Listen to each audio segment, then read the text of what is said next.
Good afternoon. We are running behind today.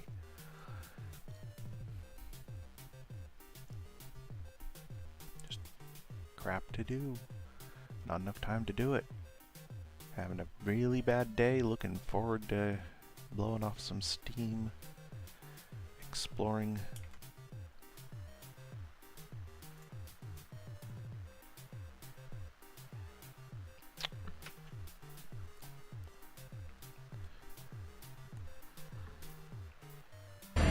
Warning, incoming game. Let's just get into it.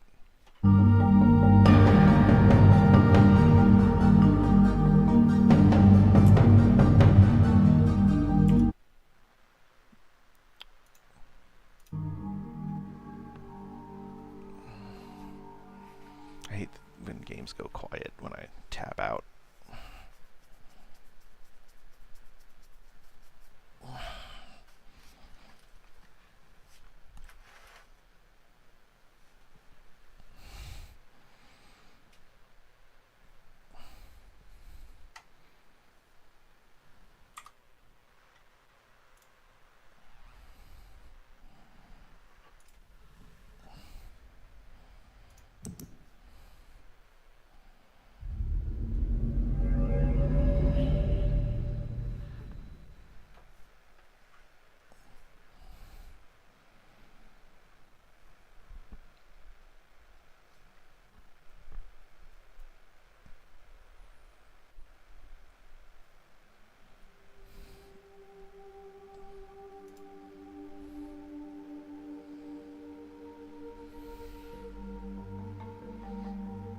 Alright, we gotta find the rest of the markers.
Interesting. I don't know where I am. Okay, now I know where I am.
on, go down.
Okay, so there's no way to call the vehicle.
I don't think that that's a clue.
Alright. I appreciate the lurk.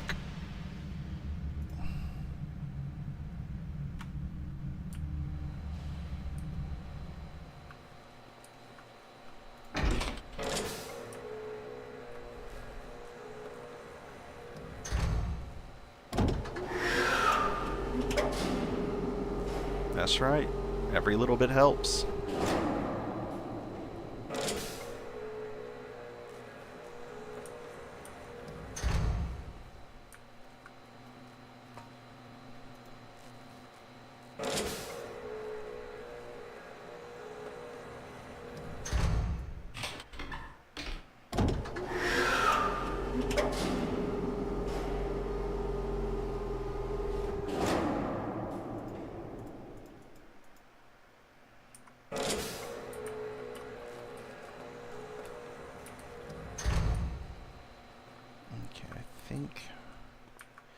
I think I can fix that mistake going this way.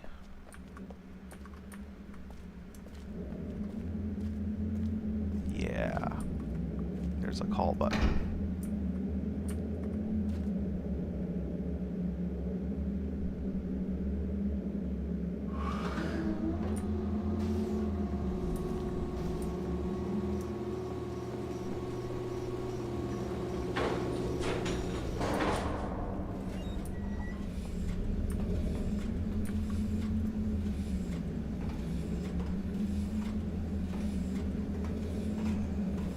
This is the only place with a call button for the submersible.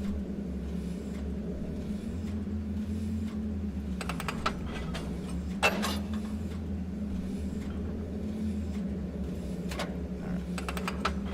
want the first position. Hopefully that furnace stays closed.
Go all the way back up to the top.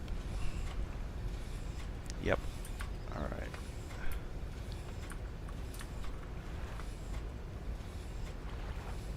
Let me check something.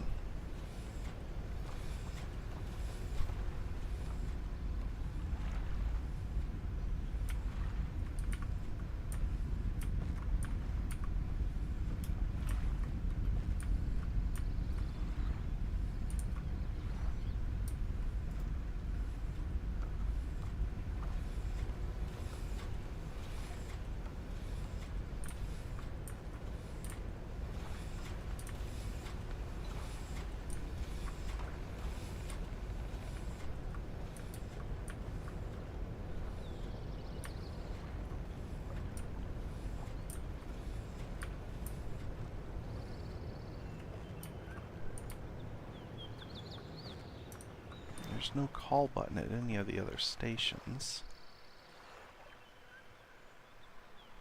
At least I don't think there was. I know there's no call button there. No, this is a dead end. There's no call button there.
path here.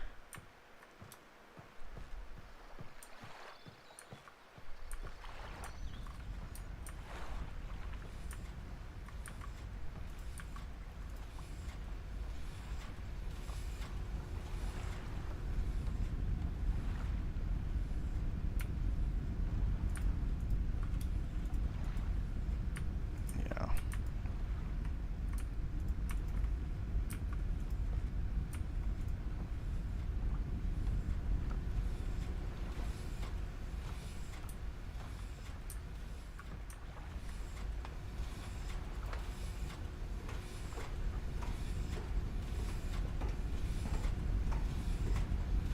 And I don't think I can send it without...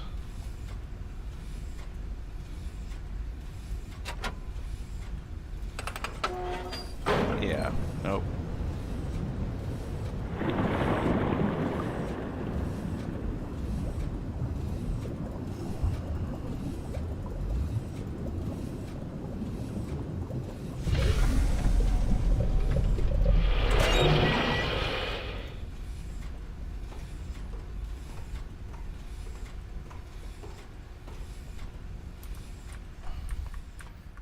Maybe I can run over there fast enough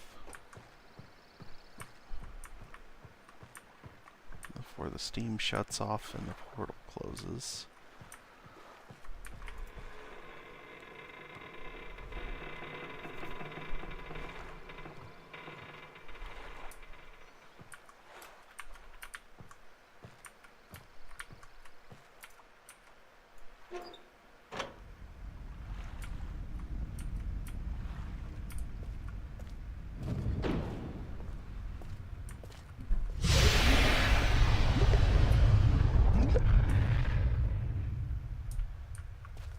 Okay.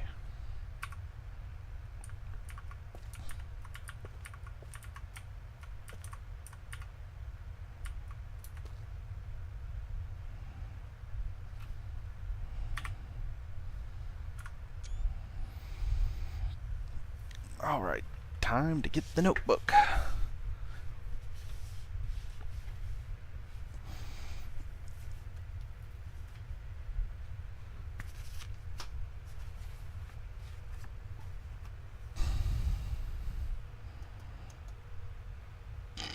Ooh, excuse me. Let's see, where's game notes? Riven. 5, 1, 6, and 3. Okay. So this is like a little leaf cutter bug. We're looking at alarms like that.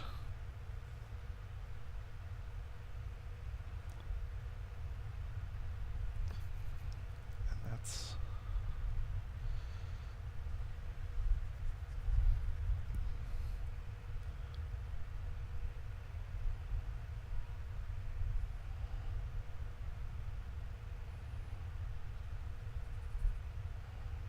Okay. Alright, so that's the little leaf cutter bug. And this is almost oriented correctly.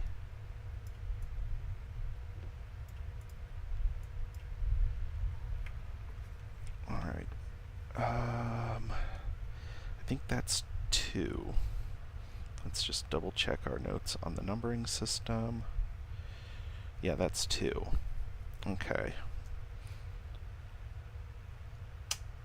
So we've got 1, 2, 3, 5, 6. So all I'm missing is 4.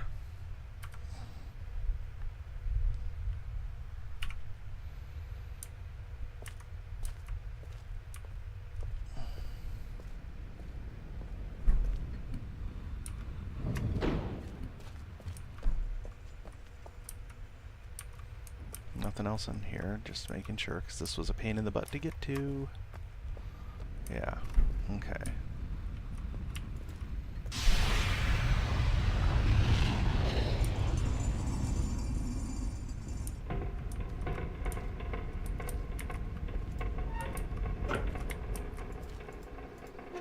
No, I want to leave that on.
the original station.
That one was definitely 3. Because 4 would have 2 shaded areas.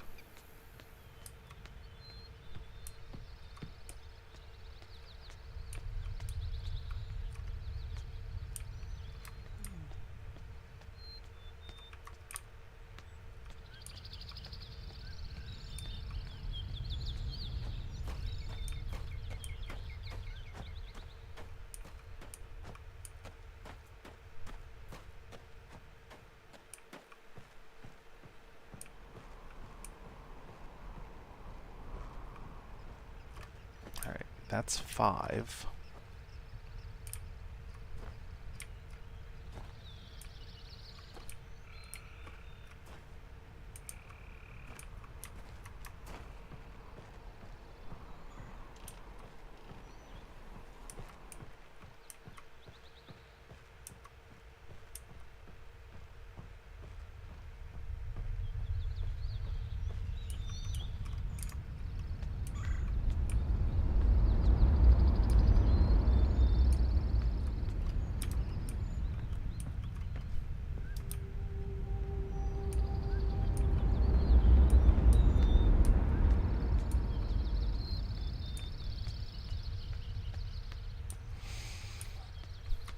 You know, sometimes I miss the point-and-click adventure with this super fast travel where you can point at a location off in the distance that you've already been to and it goes zoom and you're there. Especially when you're backtracking around trying to find something specific that you overlooked.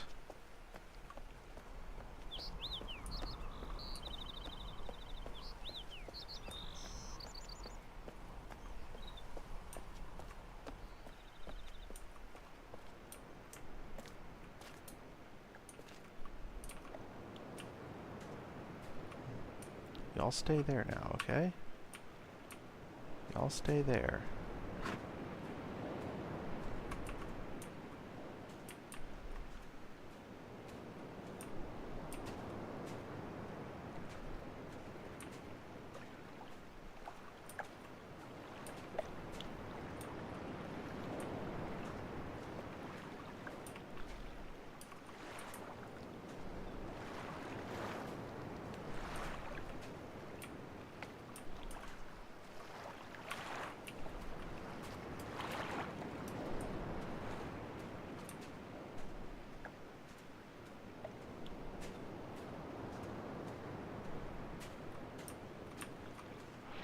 Nope. No, I'm not doing anything.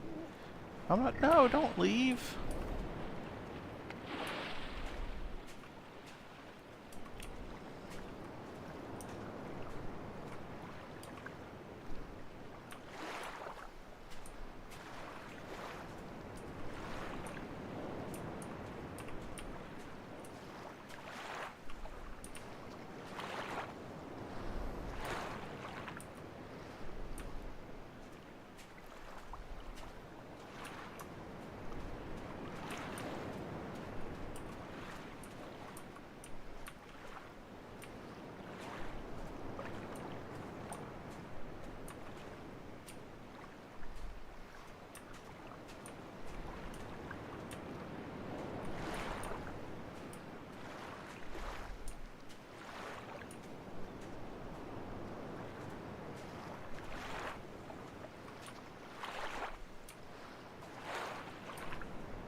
Okay.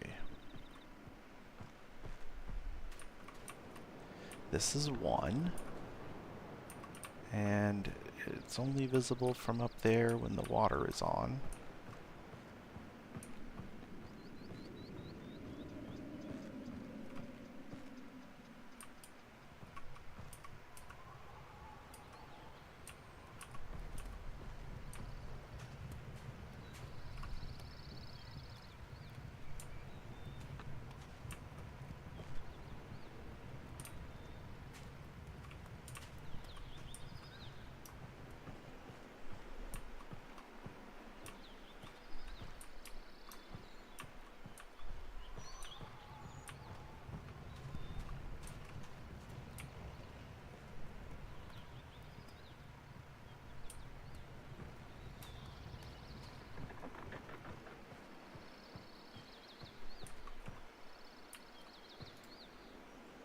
Hmm.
Okay. Maybe. Just maybe.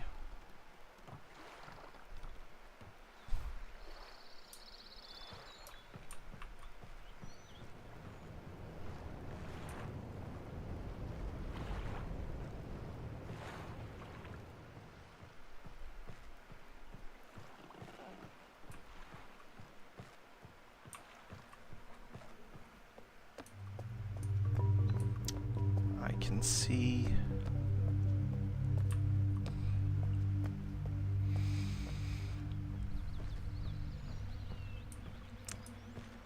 Maybe I can see the cliff painting from another island.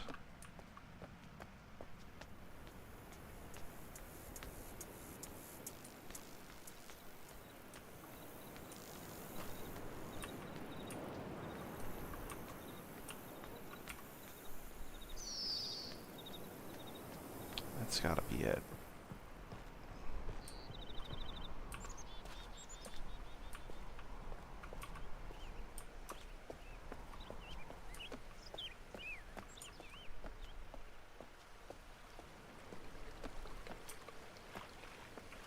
Because this is... That's number 6.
That's no bueno.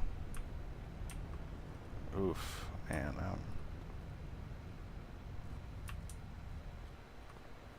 Glad I wasn't on there when that happened.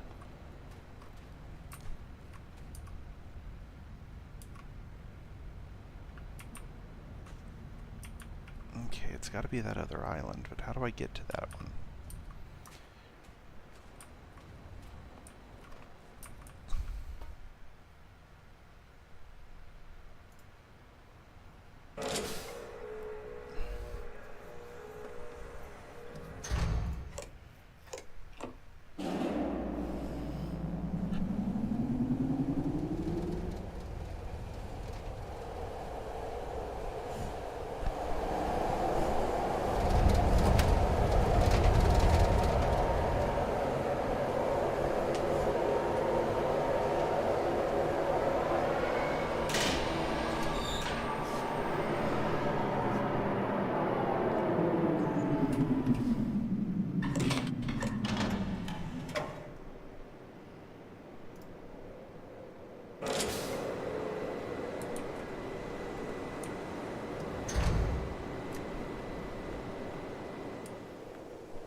We're going to go to the spinning thing. We're going to do some void travel.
So that's jungle.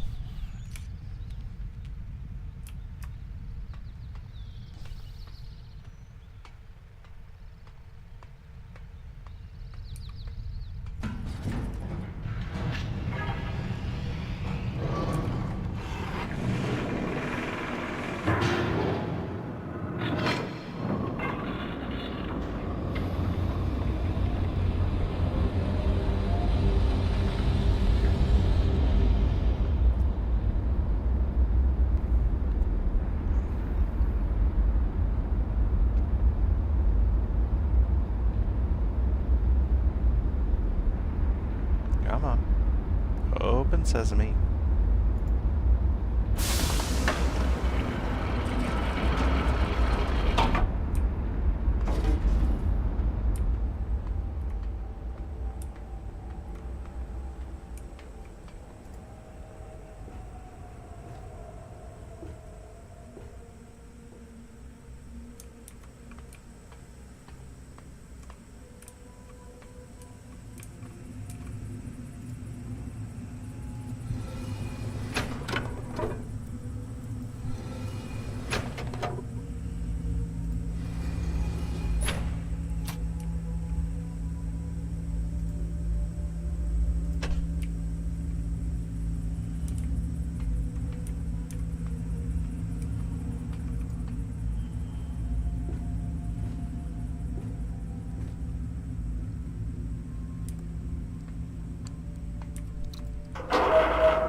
Okay, I forget which one.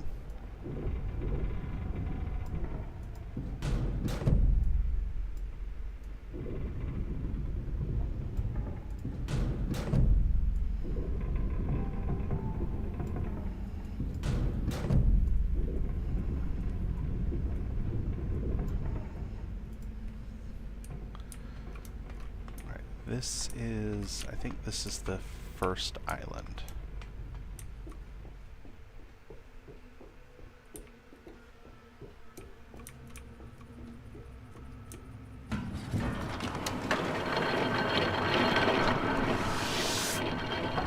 Or it's Catherine's prison, one or the other.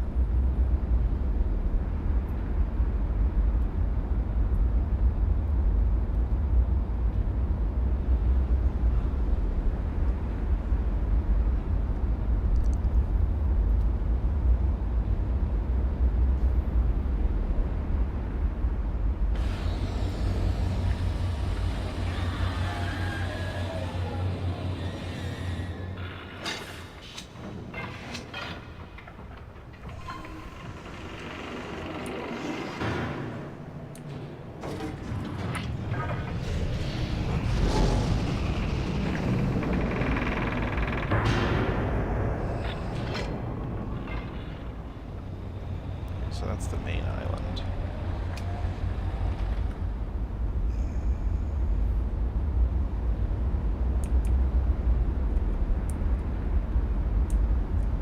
I can't see what I want to see from here, so...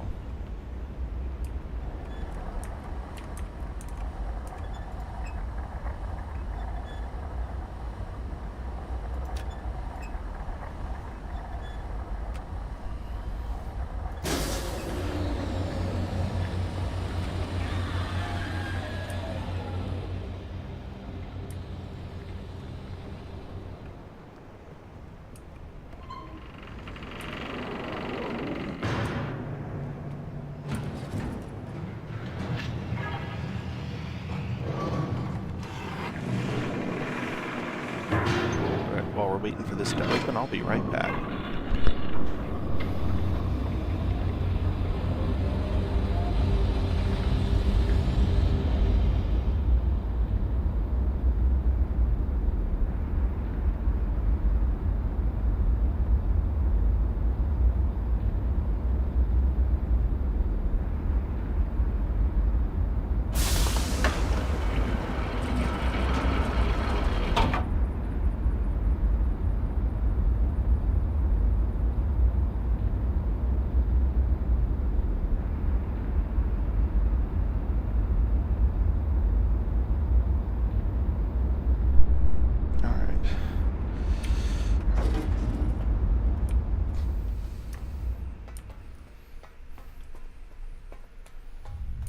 So that's the main island.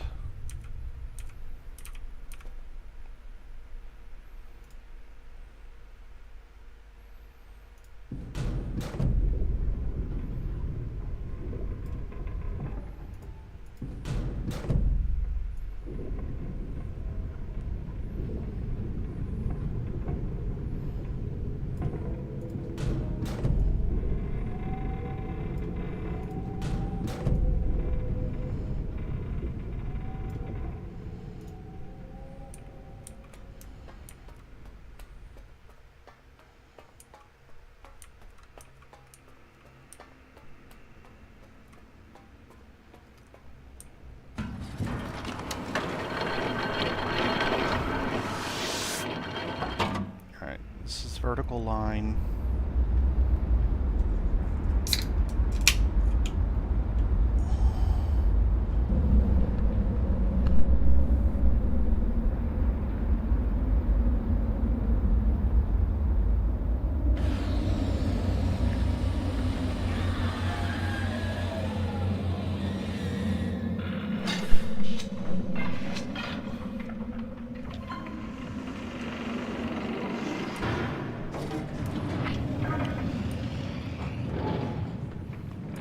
This is Boiler Island.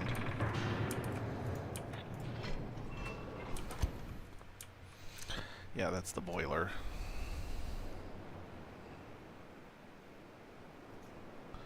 And I don't think that's going to be the right view. But let me see. I don't think I can see jungle from here.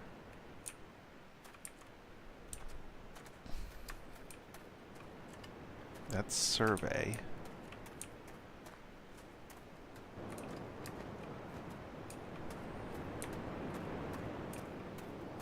Alright, if I can see jungle, it's going to be from Ginn's workshop or the area just beyond it.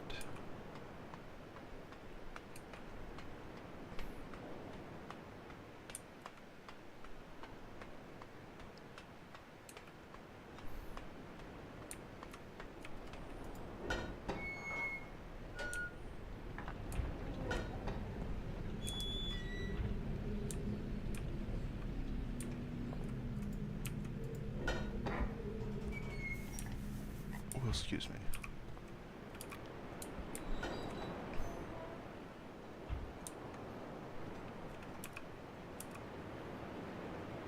Okay. Oh, it's gotta be Catherine's prison.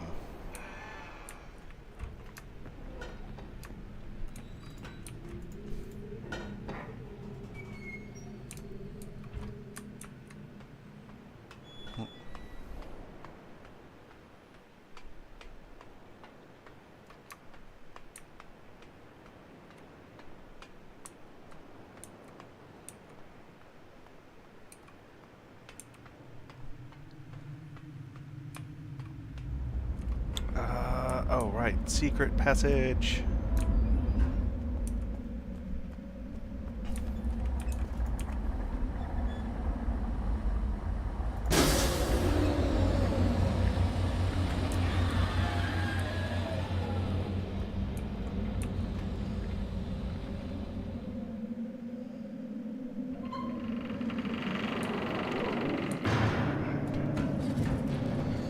Back into the starry expanse.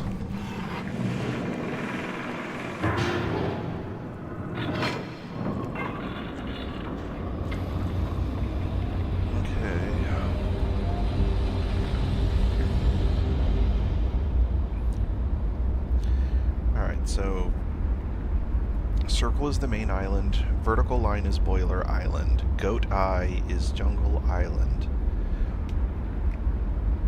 So there's still horizontal line and Cat's Eye.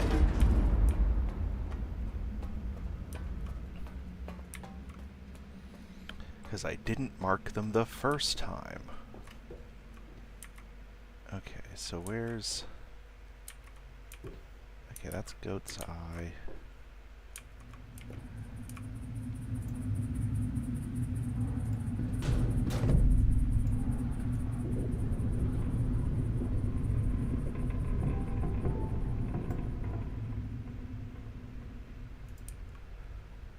That's Cat's Eye. And horizontal line. Okay.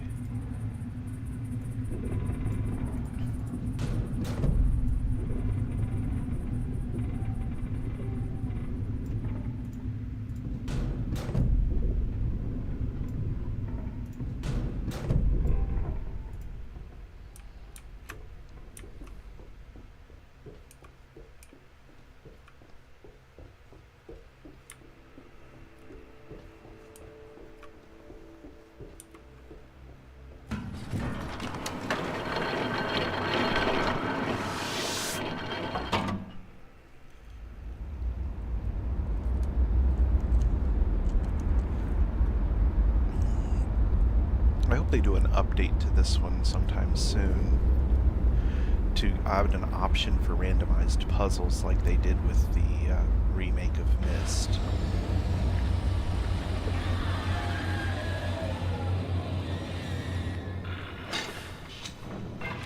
Then again, this game's so much bigger.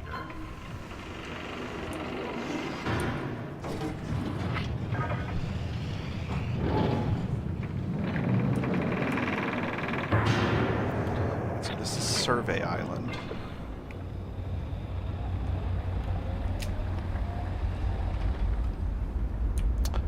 Oh right, and this is the one that's broken. It's a pain in the butt.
I'm looking for the one that looks like a cat's eye.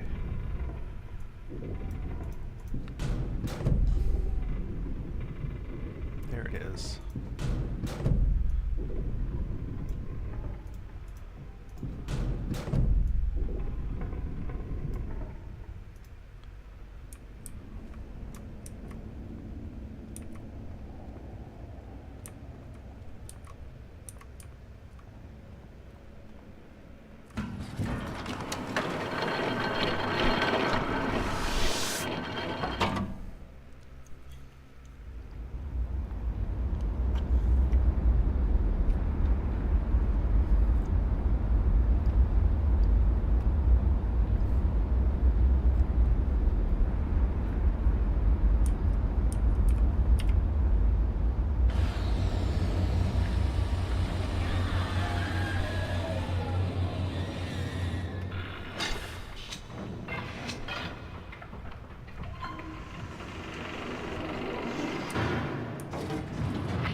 That's the activator.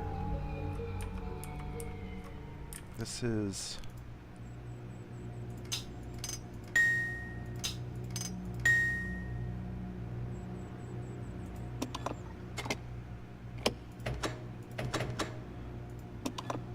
Okay, I haven't found any clues for this one yet.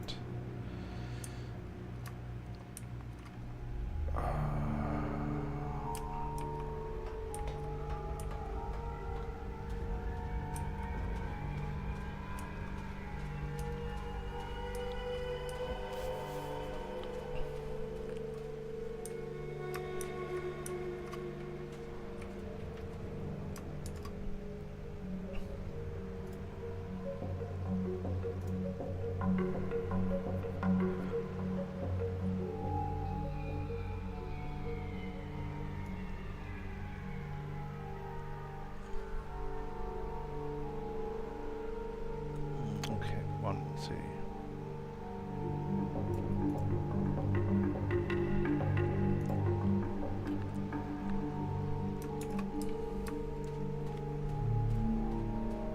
There's the... Yep. Alright, and that's 4.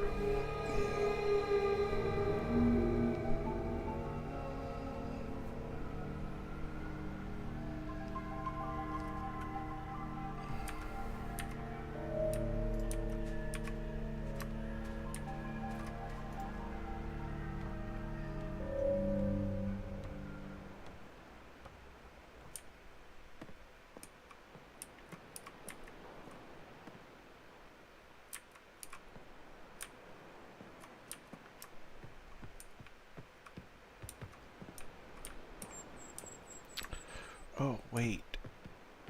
Maybe it's a refraction?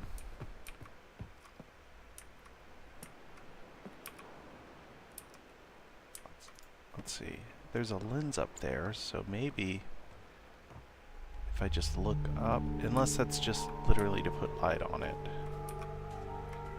Yeah, I'm overthinking things. Overthinking things is what I do best.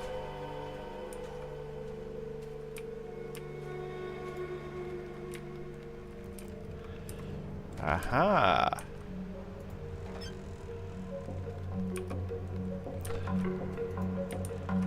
It's like a telescope.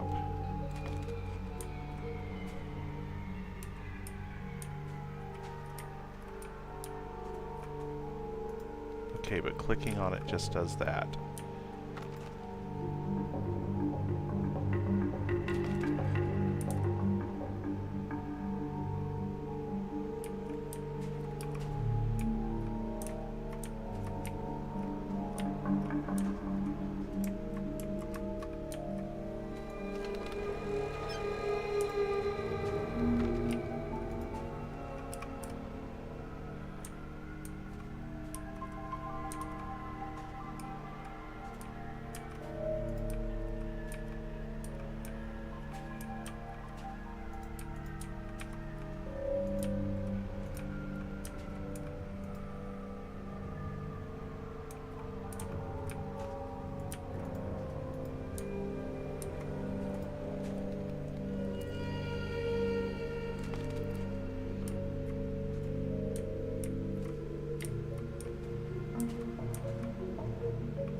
I feel like I'm supposed to interact with this in some other way. Aha!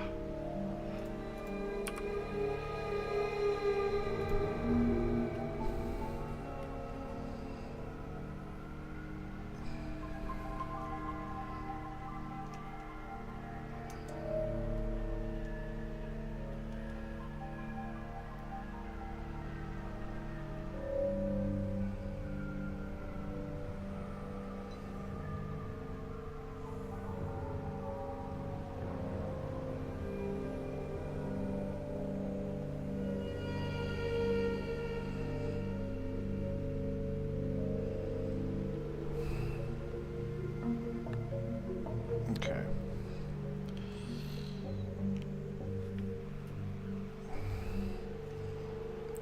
So that's definitely 5. We can put a divider on there. Alright, so we're looking at...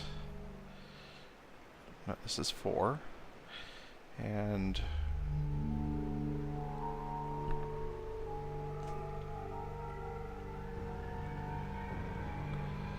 it's like a piece of pizza with the dome on top, and the line, and the circle.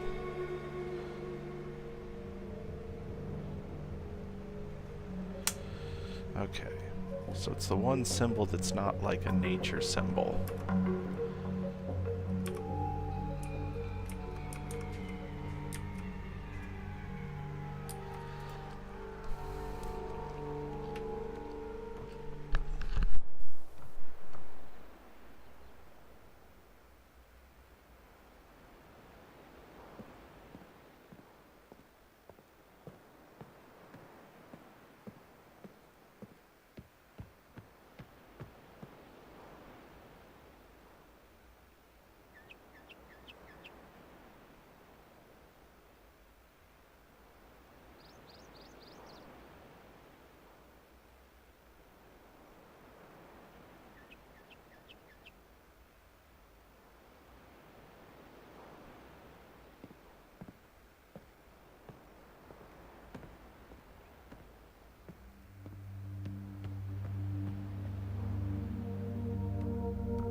You have to get the book back from the moiety. They have it now. Yeah. Go. I'm trying, lady. I'm trying. But it's really hard.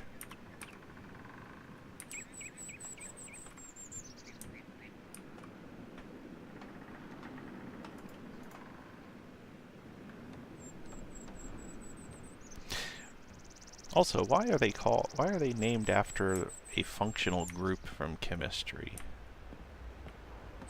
Like, also, how do I get to there? I want up there.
Oh, right. anything, the clicky thing is down there.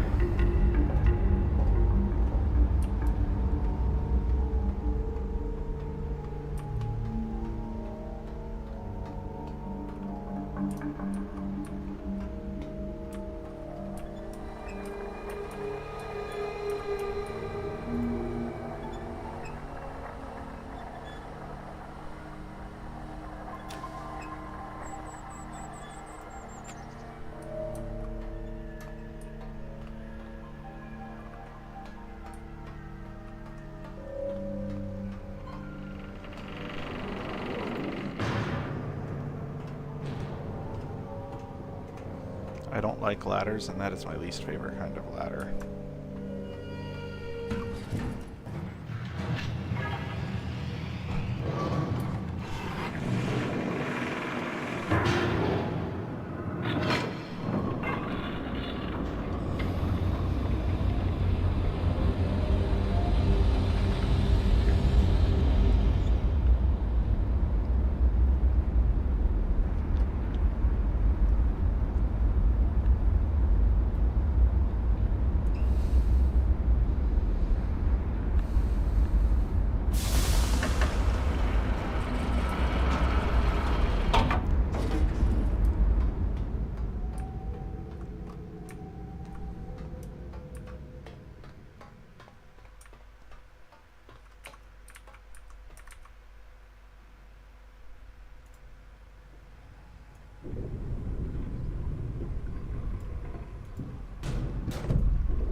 Whoa, what did that do?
Okay.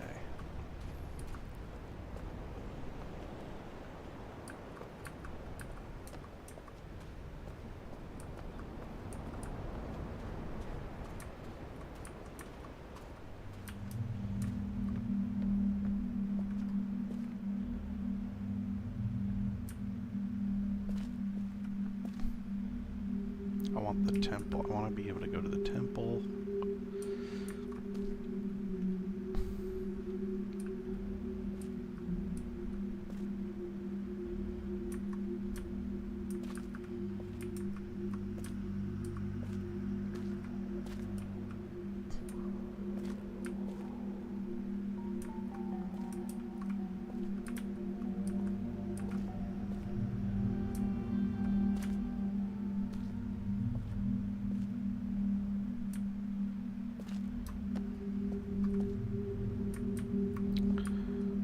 If I move the door one,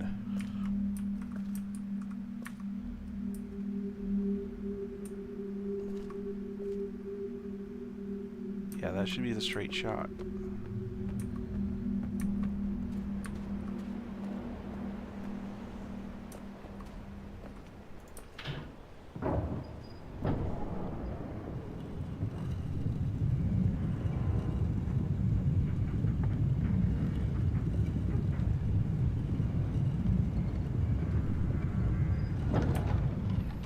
Yeah.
God, this guy likes gold almost as much as Trump.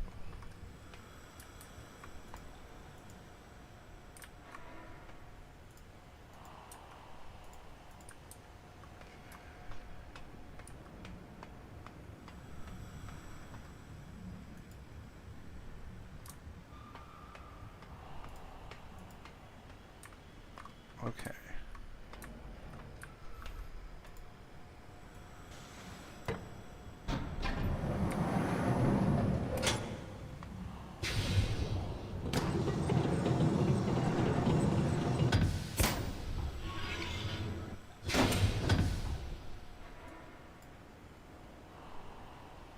Okay. I've got notes for this. Hold on. Where's my notes for this? I've got notes for this. Where'd I write them down?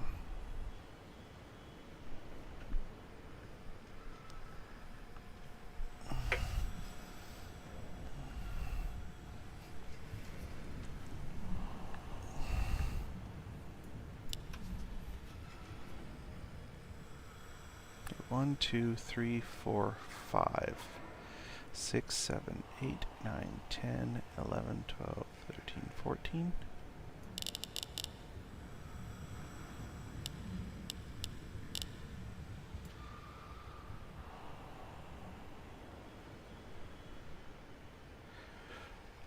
One, 2, 3, 4, 5, 6, 7, 8, 9, 10, 11, 12, 13, 14.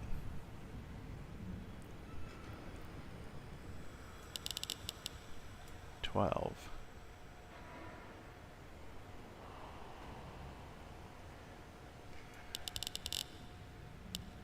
9.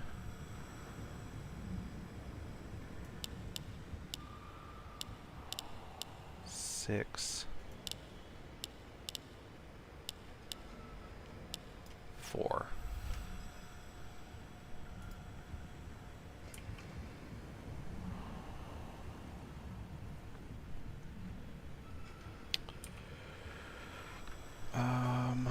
Alright, I've got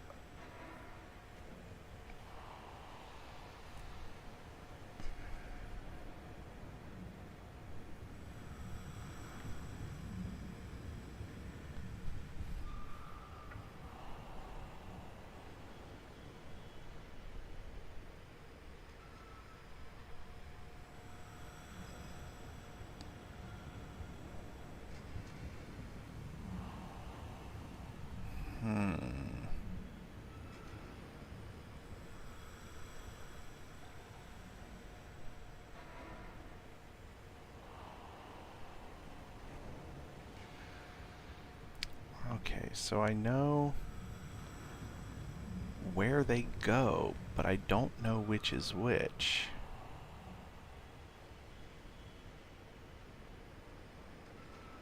So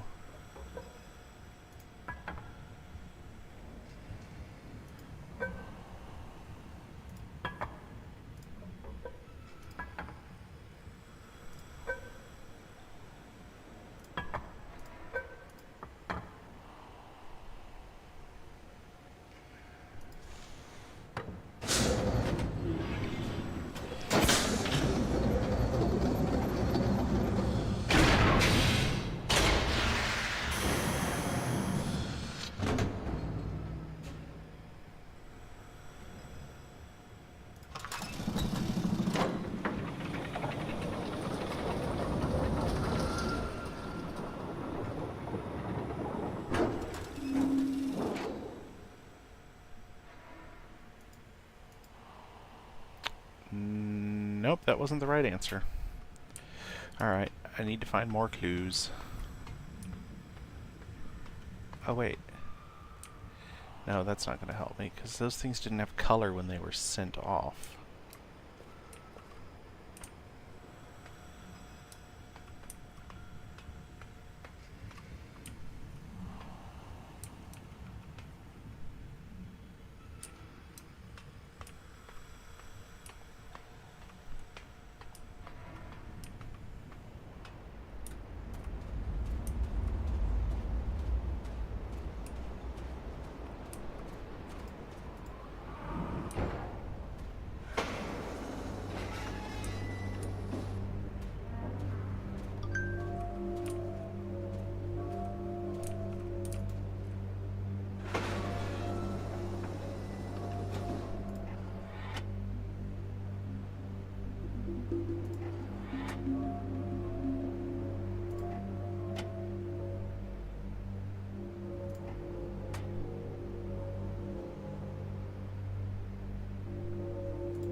Hmm.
One, two, three, 4, 5, 6, 7, 8, 9, 10, 11, 12, 13, 14, 15, 16, 17. Alright, so there's 26 settings.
There it goes.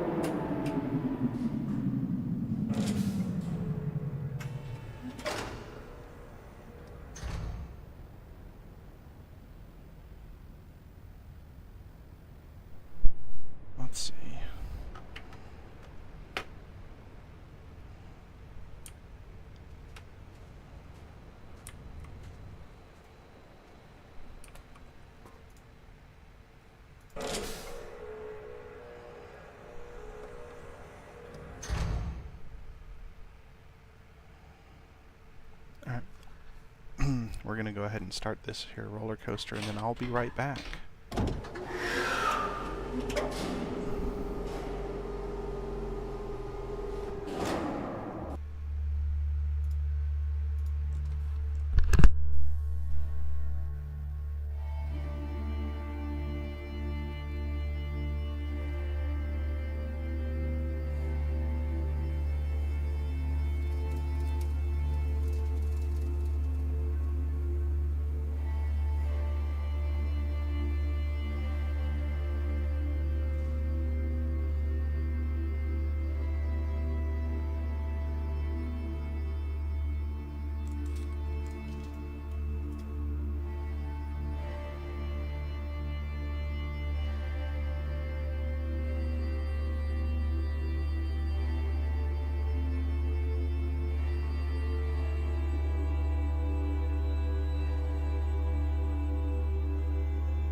And we're back.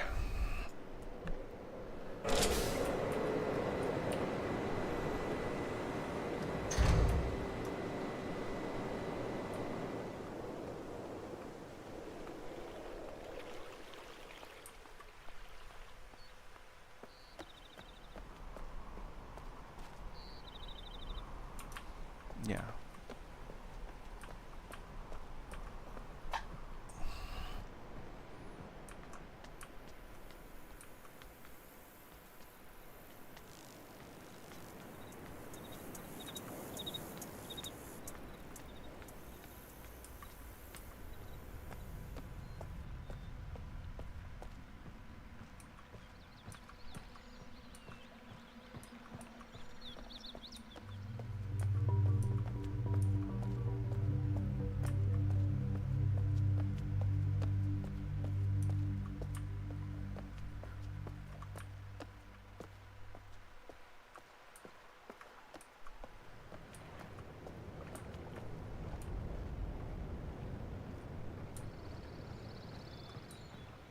Okay.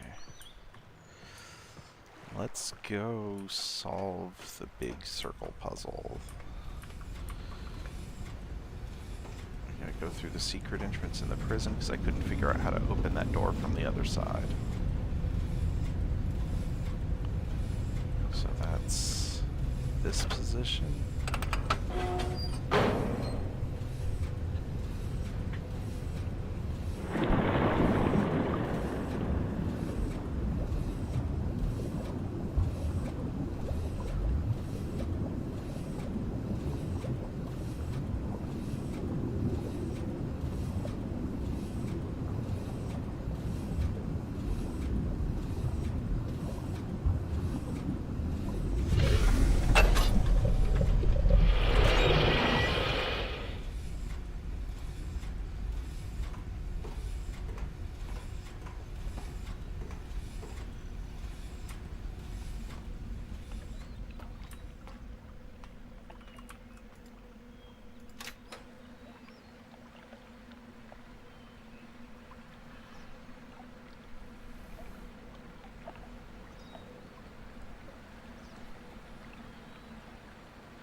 Alrighty, now we've got our symbol puzzle here.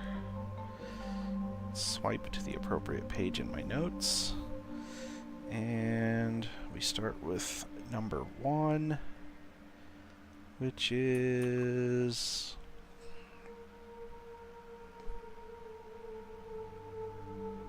I think it's this thing.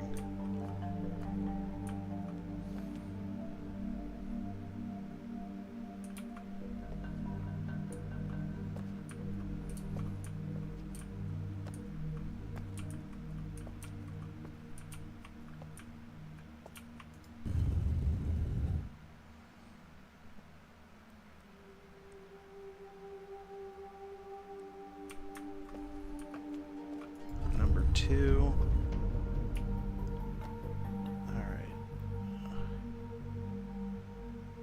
think that's 3 is the frog looking one. It's the only one that really matches the shape.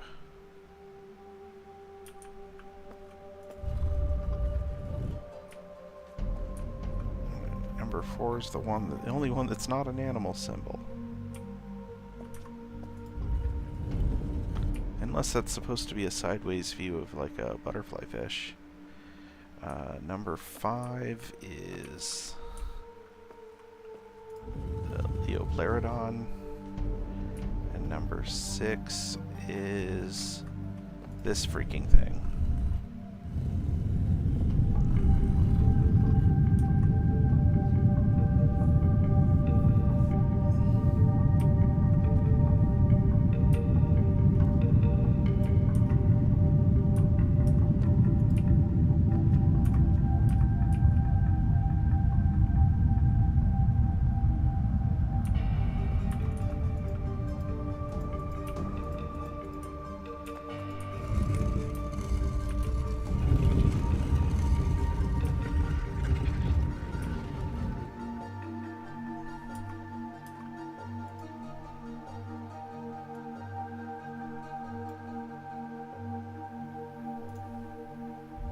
A linking book. Interesting.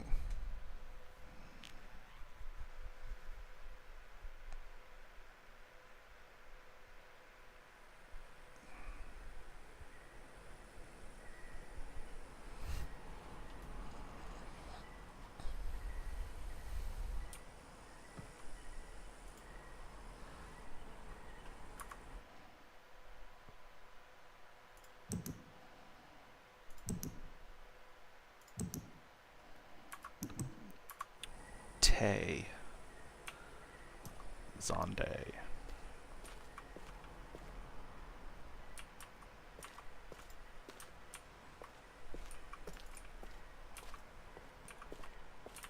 Ah, this statue wants me to give it 10.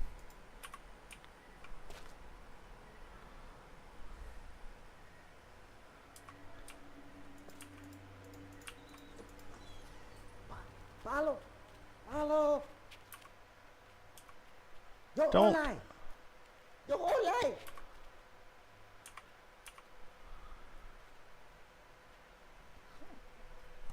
Night night.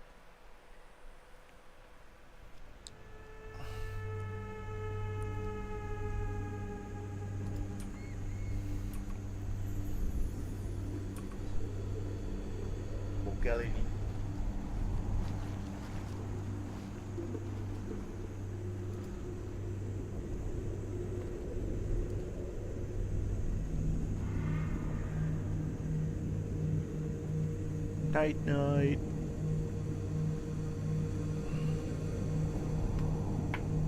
I've never been this far.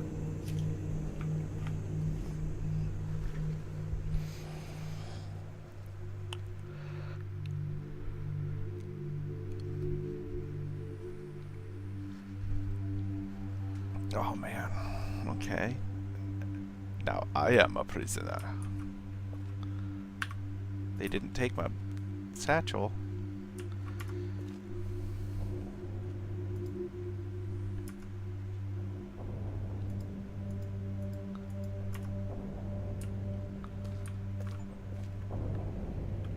A warm welcome. Nice. Got a fire marble. I got a bowl. I got a window to pee out of. It's got birds. And I am the prisoner.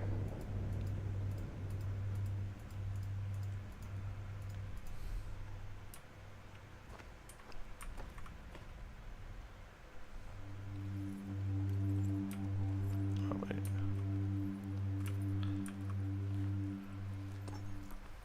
Katarina ay now the saya palo. Yapa ay manay yalepo. That was some screen tearing. Beauty side. Bekaretere wira pe yelo kene falapo. Tisay. Why te fulupe? Are you apologizing for No, Katerine. for stealing my book? Wisi fapolo ya sepe yai.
I write quickly from my prison. Along with this journal, I've instructed Neela to return the book that the moiety intercepted upon your arrival. After questioning her, I've concluded that it was written by Atris for a very specific purpose. Gen will wish to use it, though he will undoubtedly be suspicious. Once he is out of the way, you'll still need the combination to release me. I'm told he keeps it somewhere in his outpost on 233. Then I assume we're to signal Atris. I think I know how it might be done, but don't attempt it before I'm released, Catherine.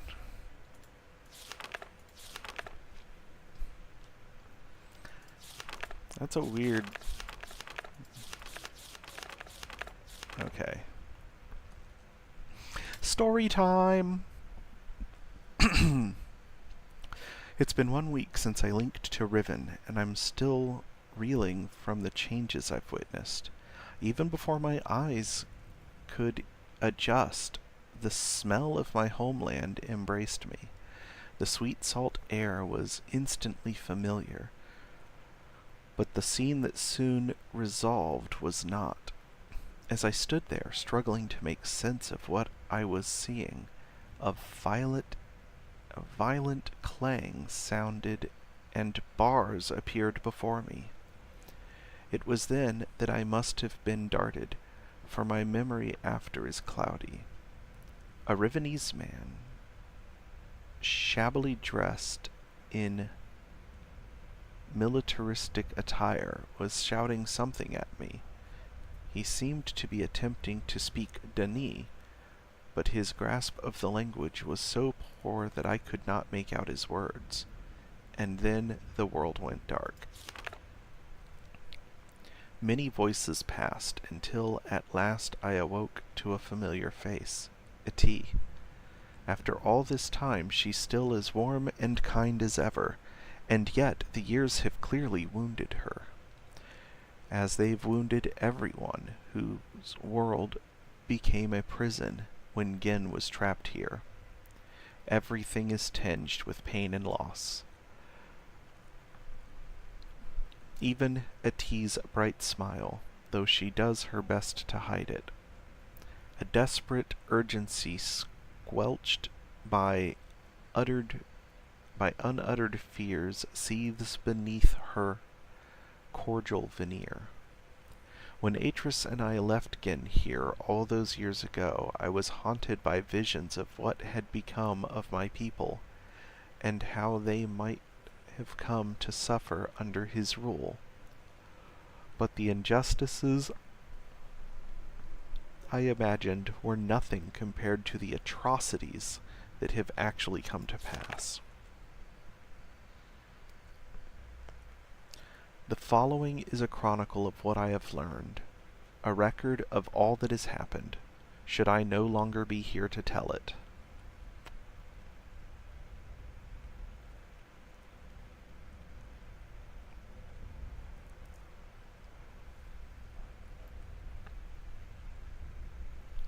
the moiety.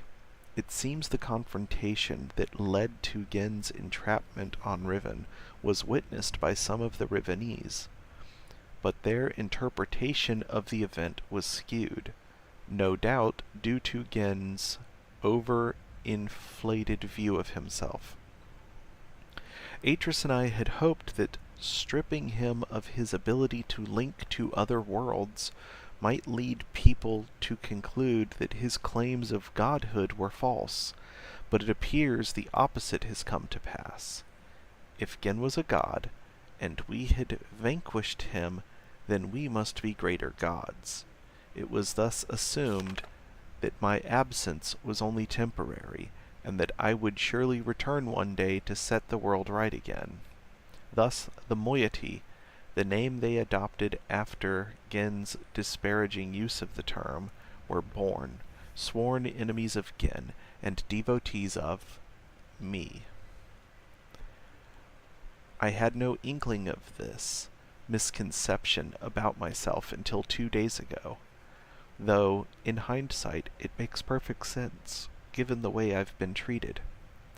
For their part, they naturally assumed an omniscient deity might be well aware of their own divine status, so there was no need to inform me.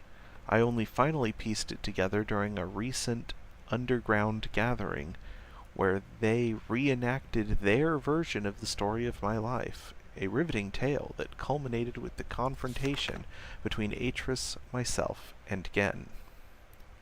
At the edge of the fissure, the events had been exaggerated to such grandiose proportions that I found it hard at times to suppress my laughter, and yet this myth has also given them the courage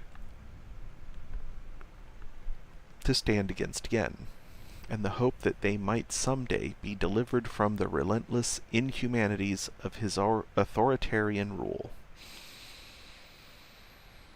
Even so, the fact that I am the one who has been cast as their savior, an omnipotent being who would one day return to Riven, overthrow Gen, and lead them to a new paradise, is deeply unsettling. I would do anything to free my people from this hellish existence, but I am not who they think I am. How, though, can I dissuade them from this notion without also crushing their hopes?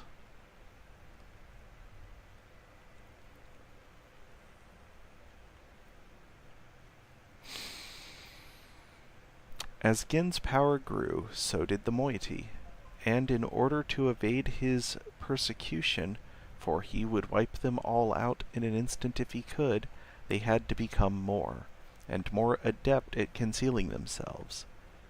They make use of a network of caves that so far he has failed to discover, but I fear it's only a matter of time before they're found out.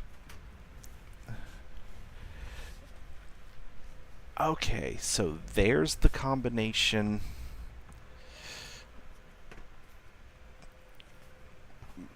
There's the combination to the back door. So we're going to copy that real quick.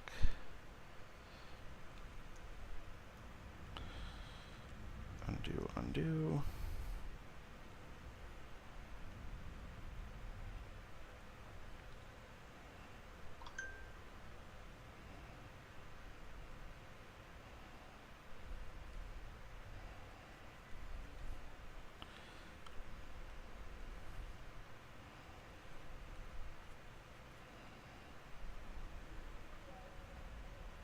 Door.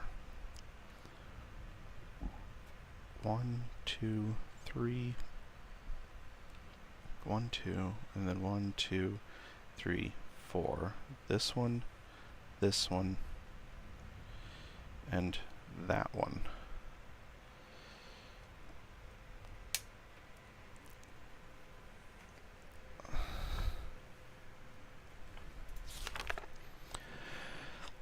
Further jeopardizing their existence is the fact that the moiety absolutely refuse to sever their ties with those who have sided with Gen.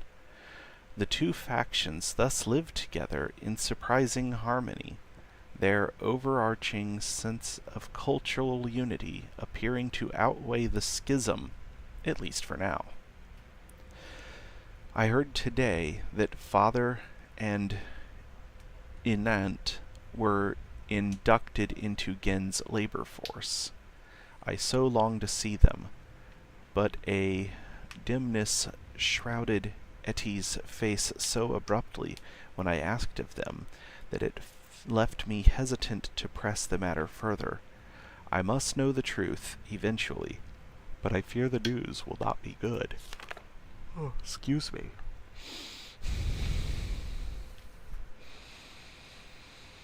From the moment of their inception, the moiety have sought to disrupt Gen's plans at every turn, sabotaging his constructions, stealing from his precious stockpiles, and keeping an ever-watchful eye on his every move. They shroud themselves with dark coverings and delight in the fact that their enemies are often frightened by their wraith-like appearance and their almost preternatural ability to wreak havoc without detection or consequence. It was in the course of one of these forays that I was fortuitously rescued when I first linked to Riven. I shudder to think what might have become of me had that scout not been there to intervene. Gen will certainly be hunting for me now, no doubt.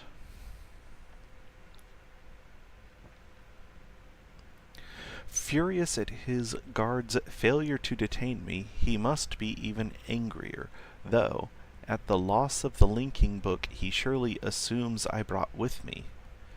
That I was deceived into linking into Riven without a way back is a bitter yet fortunate fact.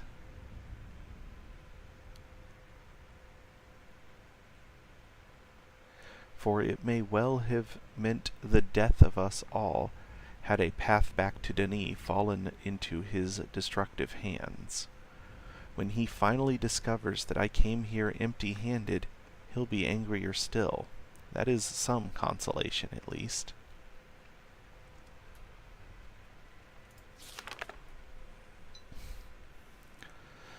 I have glimpsed the final breath of a dying age. A tiny blade cuts the void, the white hole divided, again and again, dipped in black, the nib drips red, the art of genocide. Today I ventured above ground to see for myself what has become of the island. I hoped it wouldn't be as bad as the moiety had reported. It was worse. Having lived with it for so long, the Rivenese have become inured to the steady decay around them, but I was devastated. As we wound our way through the underbrush, I found myself once again breathing in my youth, the ocean air transporting me back in a matter of seconds. But as my eyes again took hold, the warmth of those memories vanished, and I was left with nothing but numbness. We had reached a bluff that had not been there the last time I visited my home. Riven, which was once one island, has split into 5 distinct pieces that have since drifted apart at an astonishing rate. 4 of these have been claimed by Gen as his exclusive domain. Only those who have sworn their loyalty to him are ever allowed access to them. From my vantage point at the edge of the trees, I could see 3 of them, now blighted with Gen's monomaniacal constructions. These islands are closely guarded and pose great personal risk to the moiety, though that hasn't kept them from doing whatever they can to thwart Gen's endeavors there.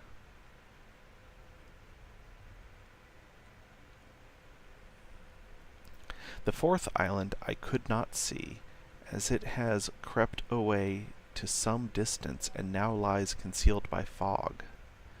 The moiety said that Gin originally governed from this small island, living and working in a protected space he built for himself atop the stump that remains where the great tree used to stand.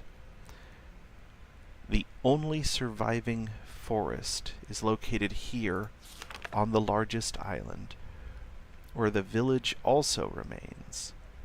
This island was ostensibly intended to be the province of the people, but it too has been irrevocably marred by Gen's oppressive intrusions. Words fall, brittle brown leaves, masquerading as green, should never have held, lives both bloomed and yet unseeded. I feel nothing today. I am an outcast among outcasts, the diaspora of a dying world. Despite my repeated protestations, the moiety continue to treat me differently, their desperate need precluding any dissuasion from the belief that I am some sort of messiah, come to save them. They misconstrue my every move as a validation of their faith, whispering of how I walked the island, bold and unafraid, mistaking my outrage at the island's devastation for bravery. But I am afraid, for I know something that the moiety do not. The underlying reason for the island's accelerated decay. Gin wrote this world, and so it will fail, as all of Gen's ages ultimately fail. I must make the moiety understand this, but I cannot talk to Eti. There were brief moments soon after my arrival when my divine status was forgotten and I was simply Katrin again, but they are almost non-existent now. There is one person, however, who seems immune to these fallacious notions. Nela. Her gaze has never faltered whenever I've dared hint at the uncomfortable truth. I felt I could trust her to bear the full brunt of it. Gin is making books. How did I not know this until now? Atris and I knew he would likely attempt it, as he has adopted the paranoid practice of writing all of the necessary materials into his ages. He's been exploiting the natural resources of the people of Riven as fodder for his mad pursuit to further his colonialist ideals. Thankfully, it sounds as if he has not yet succeeded. As painful as it's been, the fact that I've returned to Riven at this crucial juncture is fortuitous. The age is crumbling, my people are suffering, and if Gin succeeds in securing his freedom, other worlds will suffer the same. The moiety are looking to me. I may only be mortal, but I have to do something.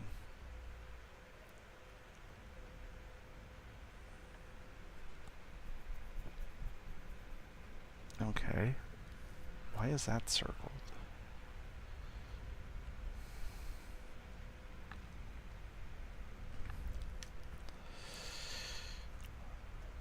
Alright, let me make a little modification here. We're gonna crop this and move it and resize. Okay.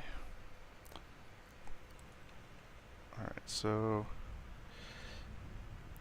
alright, we have the rocket.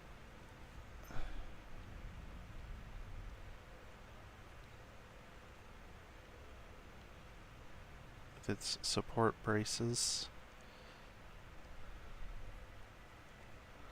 And then we have the rocket mover, I assume.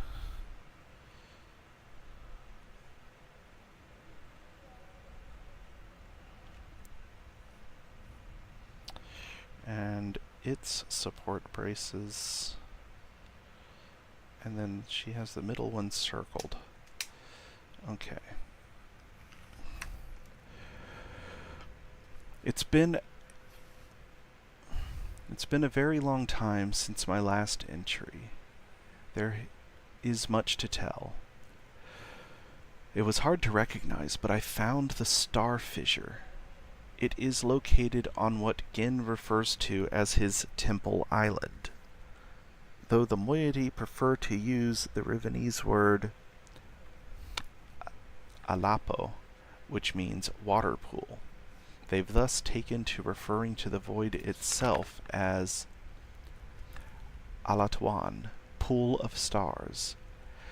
It is the very fissure that allowed Atris and me to escape this age without leaving a linking book behind us, though it has since been sealed with a skin of heavy iron. Several derelict devices from that time remain mounted to its surface, including a hatch with a windowed viewport, a large telescope, and the mechanical lift that was used to install it, the combination to which was acquired by the moiety long ago. Okay. Alright, so this is going to be the combination for the rocket launcher thing. The rocket. Okay.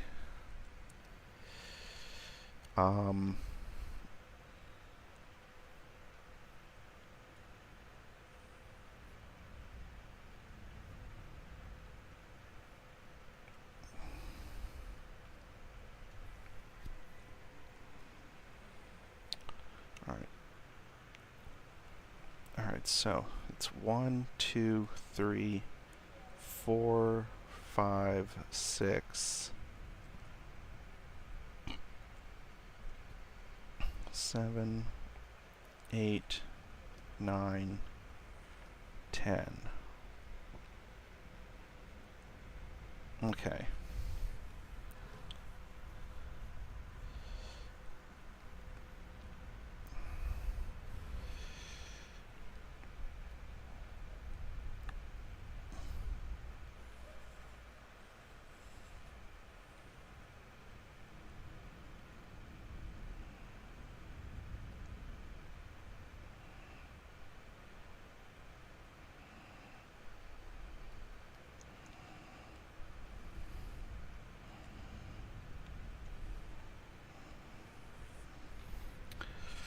Two down is 8.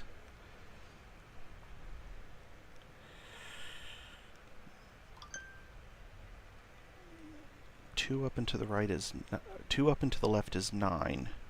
1 down is 2. 10. 8. 10. 1.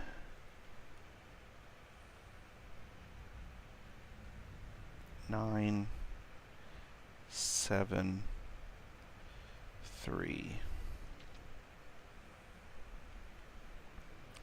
So we're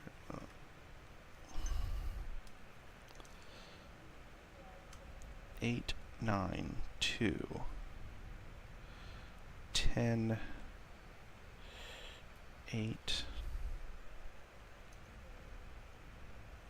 10,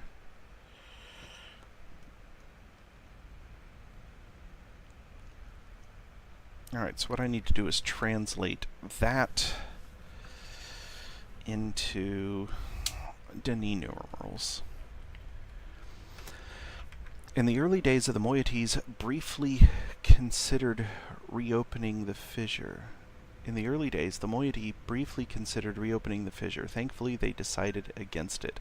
Had they attempted it back then, the results might well have been catastrophic. Were they to do so today, it would certainly mean the end of Riven.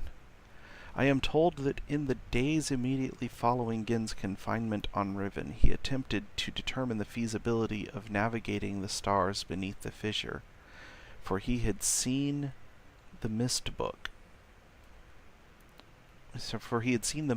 fall from Atris's hands into that very same space. To this end, he sacrificed several poor souls, alleged transgressors of the law, by throwing them into the hatch so he could observe their fate. It is said that they did not die, but what becomes of them remains a mystery, and that original fissure is no longer alone. New ruptures have appeared in recent years at various locations around the islands.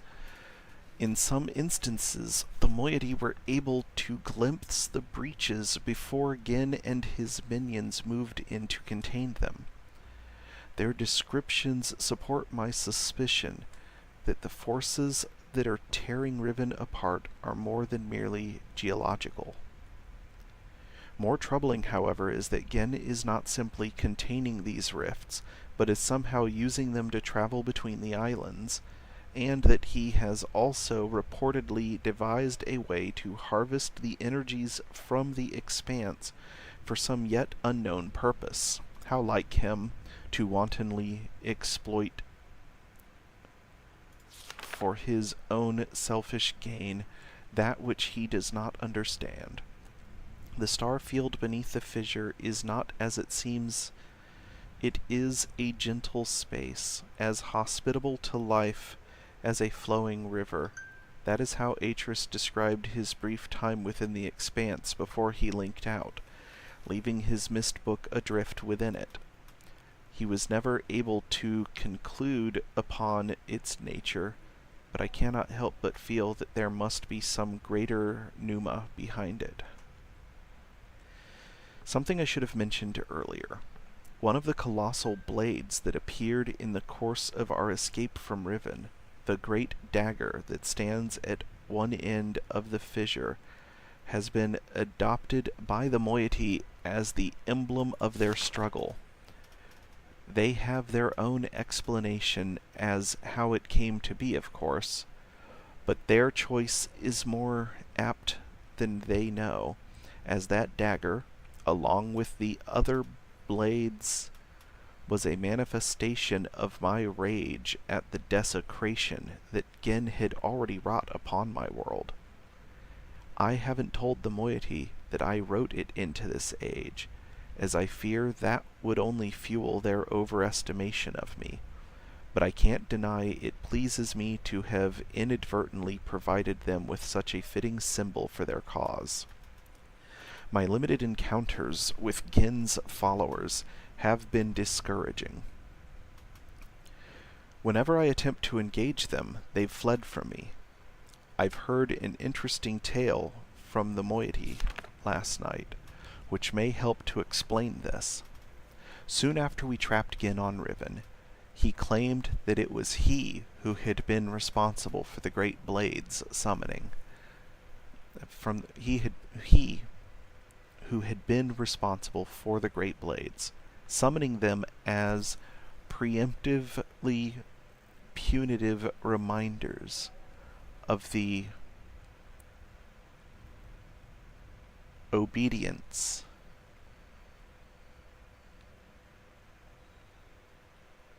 that's not obedience.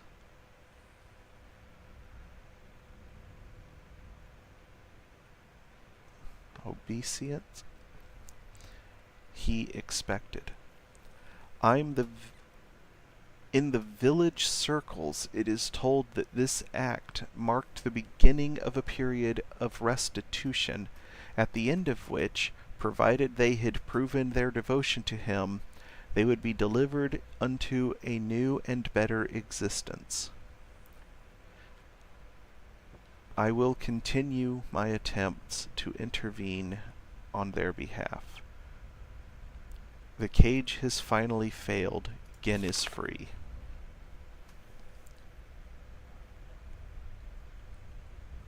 My sources have confirmed that Gin has managed to create a functional linking book. In fact, he had done so before my arrival, but kept this accomplishment so well hidden that only his closest acolytes were aware of it. In keeping with his callous regard for the worlds he creates, he has simply named this age 233.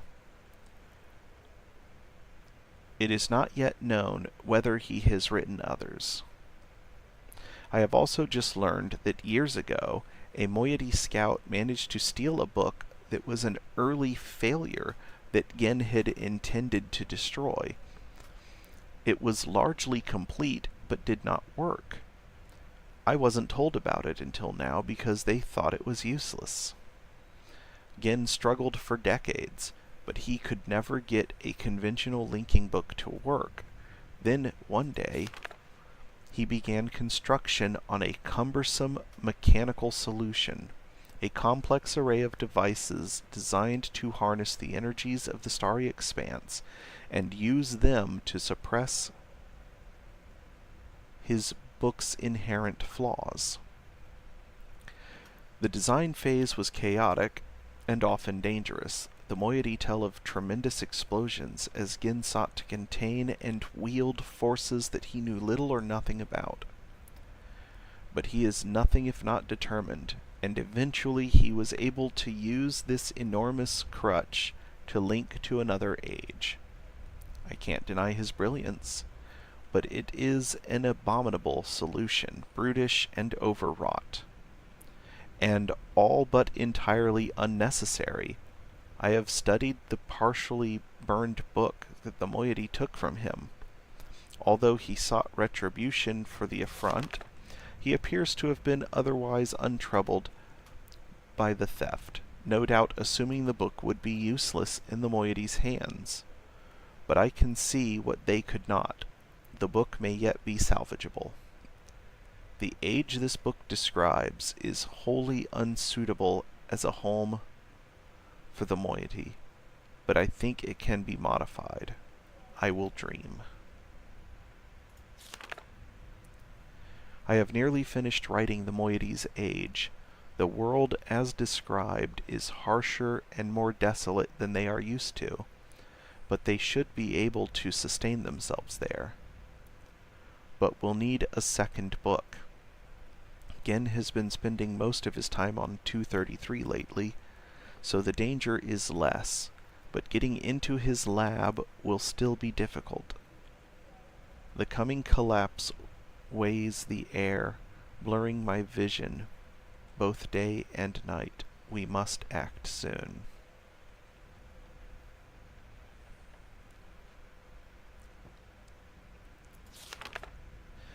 Success. We have secured a second book, though I worry now that Gen will miss it and deduce our plans before we're ready. The descriptive book I've prepared as a refuge for the rebels is useless unless I can find a way to correct its inherent flaws. Gen's massive machine mainly functions to manipulate the energies within the expanse. It serves its purpose, but its excess seems unwarranted. The Rivenese have long used crystalline substrates as an elegant means to manipulate light. If I could just find the right material. Last night's dreams have delivered me a perilous plan. I will write this substance into the new moiety age.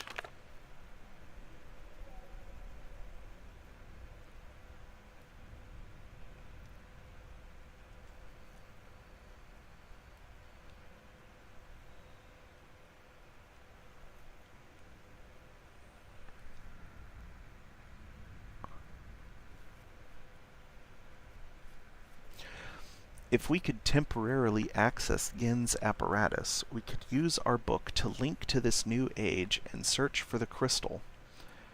Someone would then have to carry the book back to safety once the link was made. If it fell into Gen's hands, all would be lost.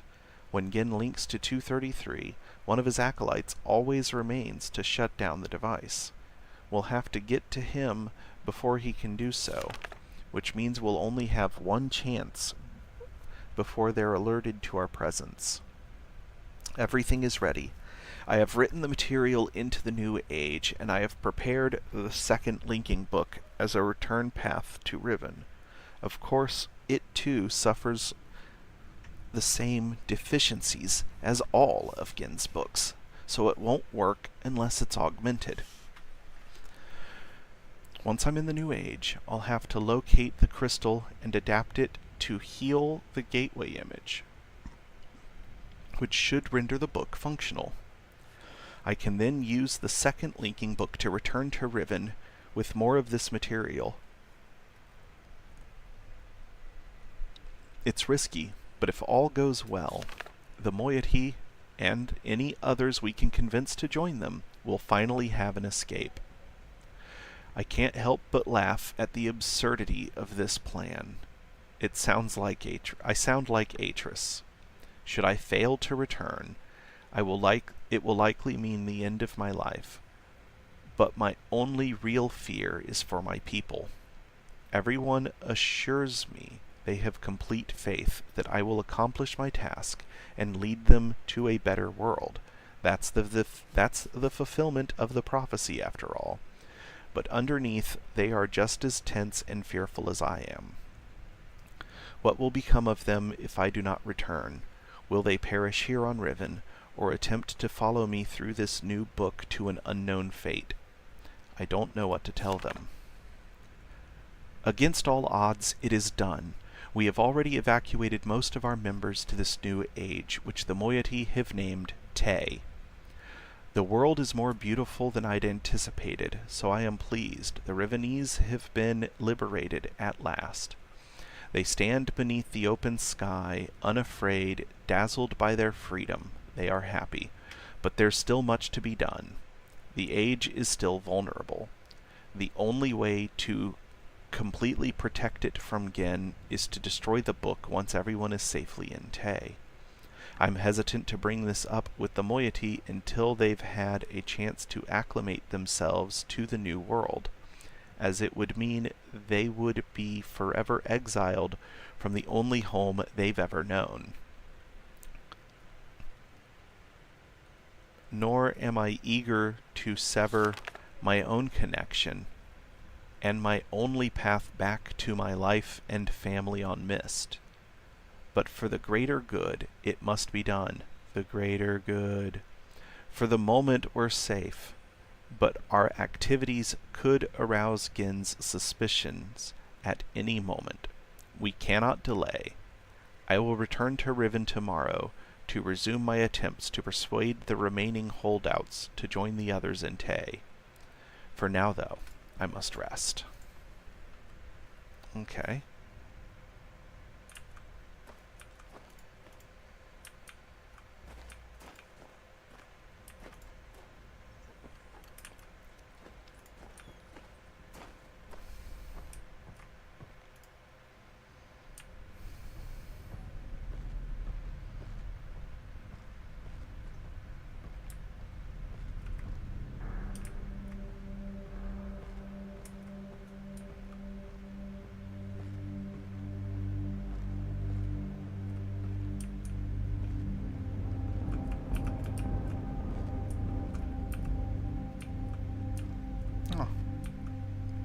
Why does Catherine look angry? Come on.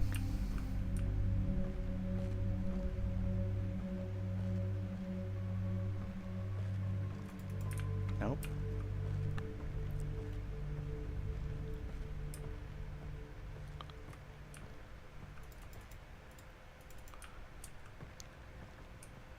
No door knockers? Come on.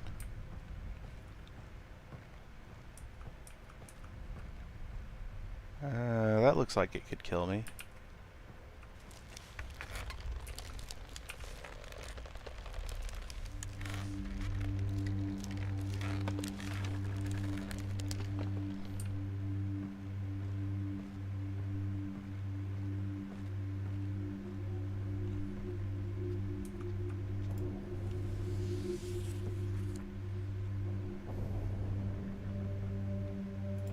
A linking book back to Riven.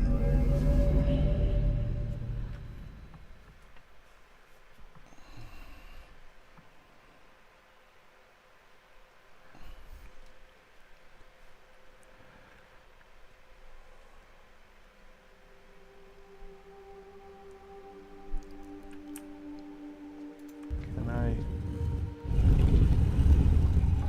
hide the book? Reset the room? Watch the water flow back.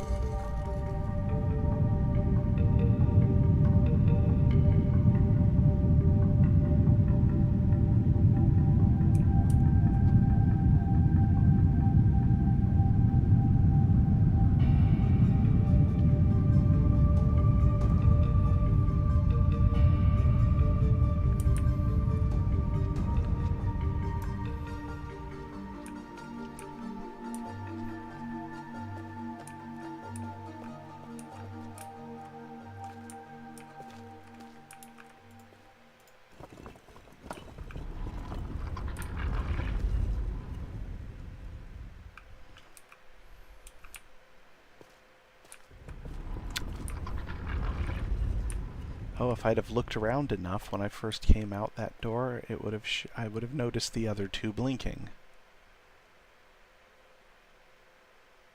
But I got distracted by that one. Okay. Alright. Back to the temple. That's the wrong way.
It's this way.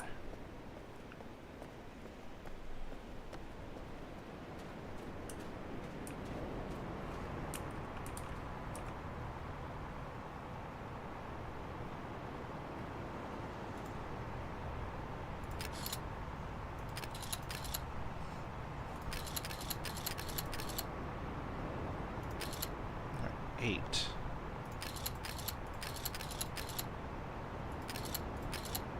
9.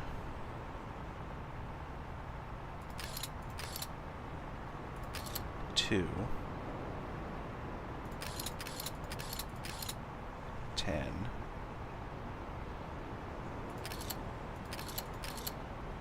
6. 7. 8. 10.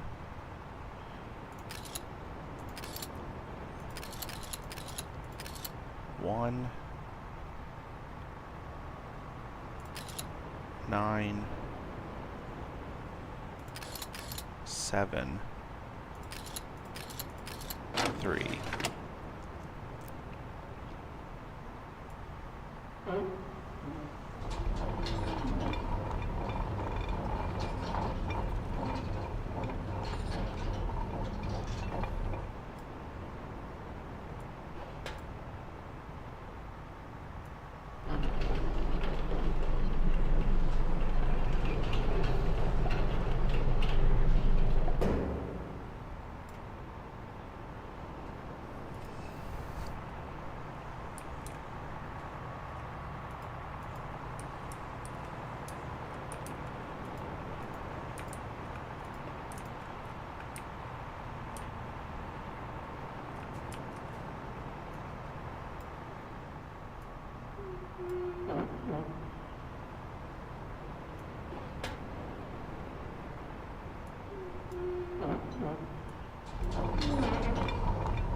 think I just ended the world.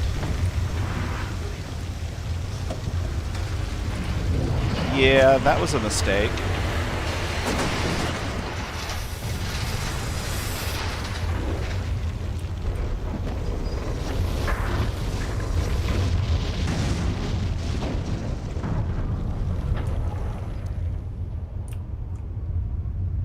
Well, I mean, at the bottom of that fissure is a missed linking book, so...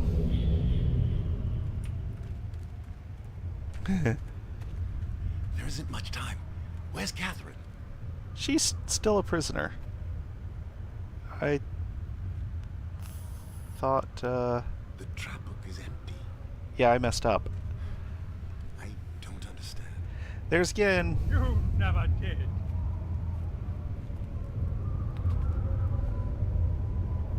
Father.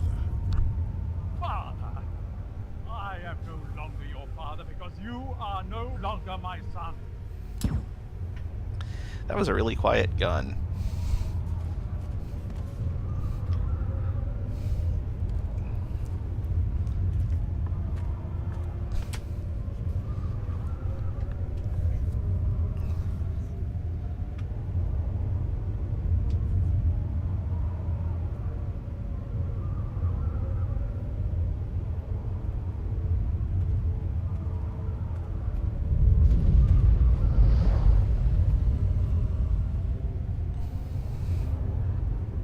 I don't know what you thought you were doing, but thank you. I finally am free.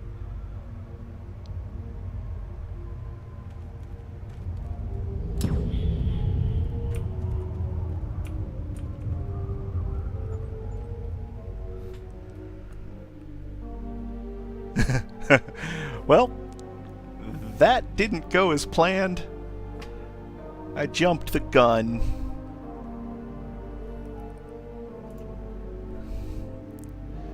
Let's see what happens if I click continue. Does it... Is there maybe an autosave before I royally messed up?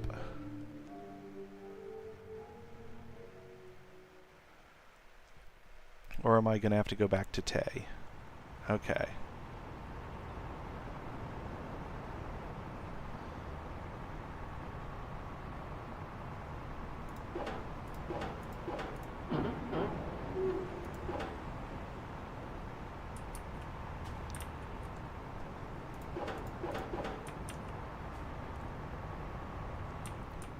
Alright.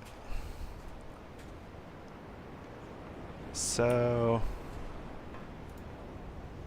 that explains why that looks down into stars, because this is the fissure. Okay.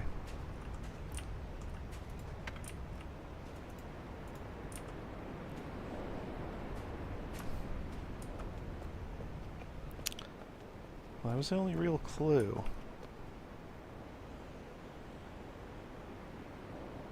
Alright, well.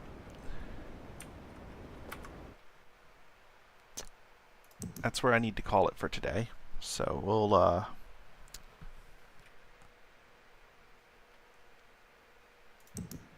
do a save here. And we'll hopefully conclude this properly next week. I got a few more clues I need to find apparently for how to solve the puzzle to link to 233 and Trapped Gen.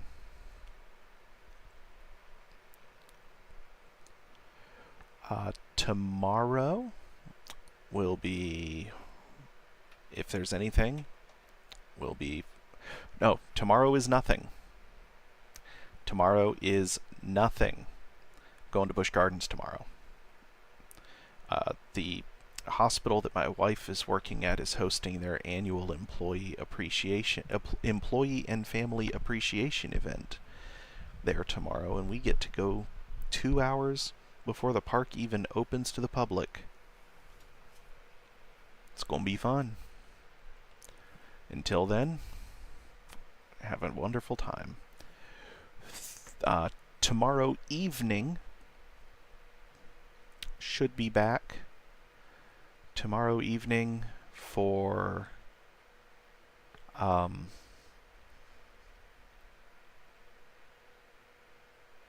the thing. Wednesday nights is Green Hell. 4 Jakes, 1 Mia. Green Hell story mode. Multiplayer. If that doesn't happen, Thursday is PAX Day with Ringmaster Caden, what have you. I'll be back for one of those two things.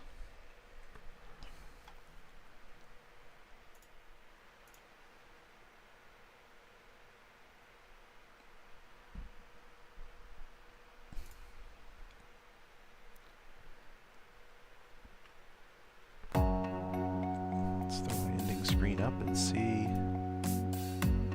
if I can raid out to anybody.